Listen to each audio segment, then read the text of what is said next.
100% free long term coaching for IIT JEE. అవును, మీరు విన్నది నిజమే. చాలామంది విద్యార్థులకు ఎంతో ప్రతిభ ఉన్నప్పటికీ సరైన కోచింగ్ లేకపోవటం వల్ల జేఈఈ మెయిన్స్లో తగిన ర్యాంక్ రాకపోయి ఉండొచ్చు. అలాంటి వారి కోసమే ఈ వీడియో. ఈ సంవత్సరం ఐఐటి జేఈఈలో మంచి ఫలితాలు సాధించిన ignite college free long term coaching ఇస్తోంది. అది కూడా ఫ్రీ హాస్టల్ ఫెసిలిటీతో పాటు.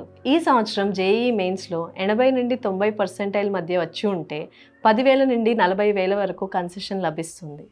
ఒకవేళ 90 నుండి 93% మధ్య వచ్చి ఉంటే 60 నుండి 90% వరకు కన్సెషన్ లభిస్తుంది. ఇక 93% లేదా అంతకన్నా ఎక్కువ వచ్చి ఉంటే 100% కన్సెషన్ లభిస్తుంది. అది కూడా ఫ్రీ హాస్టల్ ఫెసిలిటీతో పాటు. మీకు తెలిసిన వాళ్ళలో ఇలాంటి ప్రతిభావంతులైన విద్యార్థులు ఎందరో ఉండవచ్చు. దయచేసి వారందరికీ చేరే విధంగా ఈ మెసేజ్ను ఫార్వర్డ్ చేయండి. This one message can change their life. ఎడ్యుకేషన్కి సంబంధించిన ఇలాంటి యూస్ఫుల్ అప్డేట్స్ కోసం ప్లీజ్ సబ్స్క్రైబ్ టు స్వధర్మ ఎడ్యుకేషన్.